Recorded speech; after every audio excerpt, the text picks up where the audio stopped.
အိမ်မပြန်လာကြပြီးဖြစ်တဲ့ဒီတယောက်9နှစ်အကြာမှာတော့ဒုတိယအကြိမ်ဖြစ်အိမ်ကိုပြန်လာခဲ့ပါတယ်အိမ်ထဲကိုလည်းလှမ်းဝင်လိုက်ရောမြင်လိုက်ရတဲ့မြင်ကွင်းကြောင့်နဒီတကိုယ်လုံးစွန့်သွားခဲ့ရတယ်ဘာလို့လဲဆိုတော့သူမရဲ့အမေဦးကြီးဒေါ်တော်တက်ဟာအာဟာရဖြစ်မဲ့ထမင်းဟင်းတွေမစားဘဲပေါင်မုံချောက်တစ်ချက်နဲ့အသီးရွက်စိမ်းနည်းနည်းကိုပဲဖြစ်တယ်လို့မျိုးချပြီးဝမ်းရည်ကိုဖြည့်ရှင်းနေရလို့ပါပဲဒီမြင်ကွင်းကိုမြင်လိုက်ရတဲ့နဒီဟာရင်ထဲမှာစိုးတက်လာပြီးမျက်ရည်တွေအလိုလိုစီးကျလာခဲ့ပါတယ်ဘေးကနေဒါကိုရိပ်မိတဲ့သူမရဲ့ခင်မွန်ရဲရင်းကလည်းဇနီးတီစိတ်မကောင်းဖြစ်မှဆိုလို့အိမ်ပြင်ဘက်ကိုခဏခေါ်ထုတ်သွားပေးခဲ့တယ်အပြင်ရောက်တော့နဒီဟာစိတ်မကောင်းလို့အမေစီကိုဖုန်းတန်းဆက်ပြီးမေနေကောင်းရဲ့လားလို့စိတ်ပူကြီးနဲ့လှမ်းမေးလိုက်တာပေါ့အမေဖြစ်သူဒေါ်တော်တက်ကတော့တမိစိတ်ပူမှာဆိုလို့နေကောင်းပါတယ်လို့ပြန်ဖြေရှာတယ်အဲ့ဒါနဲ့နဒီကဆက်ပြီးမေထမင်းကောစားပြီးပြီလားဘာရီနဲ့စားလဲလို့မေးတဲ့အခါမှာတော့အမေဟိုကြီးဟာတုံရီနေတဲ့အတန်ကိုမနှဲထိန်ပြီးတော့စားပြီးပြီတမိရဲ့ဒီနေ့တော့အမဲသားဟင်းနဲ့ငါးပြုတ်နဲ့အားလုံးအကောင်းကြီးတွေကြီးပဲအရန်လဲစားလို့ကောင်းတယ်ဆိုပြီးလိန်ပြောလိုက်ရှာတယ်ဖုန်းမချခင်မှာတော့ဒေါ်တော်တက်ကတမိကိုစိတ်ပူပေးပြီးတမိလဲကျမ်းမာရေးဂရုစိုက်အောင်တော့အလုပ်တွေအရန်မလုံးနဲ့ဦးအာဟာရရှိတာတွေစားမေအတွက်ဘာမှမပူနဲ့ဒီမှာဆွေမျိုးတွေကလည်းနေတိုင်းမုတ်တွေစားစရာတွေလာပို့ပေးကြလို့အရန်အဆင်ပြေတယ်လို့မှရှာတယ်ဒါပေမဲ့ဖုန်းလဲချလိုက်ရော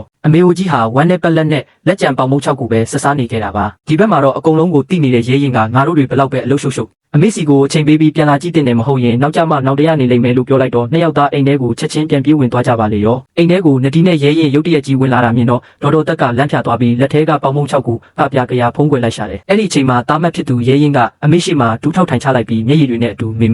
ပေါင်မုံနဲ့ကြက်တုံမြိတ်ပဲစားနေရတာကိုသားတို့ကိုဘာလို့အမှန်တိုင်းမပြောရတာလဲဟင်လို့ငိုပြီးမေးလိုက်တယ်ဒေါ်တော်တက်ကတော့ညင်သာစွာပြုံးပြီးဒါလဲစားလို့ကောင်းပါတယ်တာရဲ့ဒါနဲ့ညီတို့ပြန်လာကြမယ်ဆိုတာလဲအမေကိုကြုံမပြောကြဘူးနော်လေဒီစကလုံးတွေကရဲရင်နဲ့နဒီရင်တွေကိုဓာတ်နဲ့မှုန်းလိုက်တယ်လို့ပါပဲအမြဲတမ်းဖုန်းဆက်ရင်နေကောင်းတယ်အဆင်ပြေတယ်ဆိုတဲ့စကားတွေရဲ့နောက်ွယ်မှာအမေဒီလောက်အထိစင်စင်ရဲရဲနေထိုင်နေရတာကိုမြို့ပေါ်မှာစီးစိမ်ခံနေတဲ့သူတို့တွေတခါမှမသိခဲ့ကြဘူးလေရဲရင်ကသူ့ကိုယ်သူတကယ်ကိုမသိတတ်တဲ့သားမိုက်တယောက်လို့ခံစားလိုက်ရပြီးအမေကိုတောင်းပန်ရင်နောက်မေကိုသားတို့တေချာပြုစုဆောင်ရှောက်ပါမယ်လို့ကတိပေးခဲ့ပါတယ်ဒီလိုသားမတ်ဖြစ်သူရဲရင်ရဲ့တိတက်မှုနဲ့ကျင်နာမှုကိုမြင်လိုက်ရတဲ့အမေဦးကြီးဒေါ်တော်တက်ခမဝမ်းသာလုံးဆိုပြီးမျက်ရည်တွေထိမ့်မရအောင်ကြလာခဲ့ပါတော့တယ်ပြီးတော့ပြုံးရွှင်တဲ့မျက်နှာလေးနဲ့ငါသားမက်ကငါ့ကိုသူ့အရင်အမေလိုမျိုးချစ်ခင်နဲ့စောင့်ရှောက်ပေးမယ်လို့ပြောတာကြားရတာမိတကယ်ကိုဝမ်းသာပါတယ်တာရဲ့လို့ပြောရင်ဇလန်းလေးကတော့ပြီးဆုံးသွားခဲ့ပါတယ်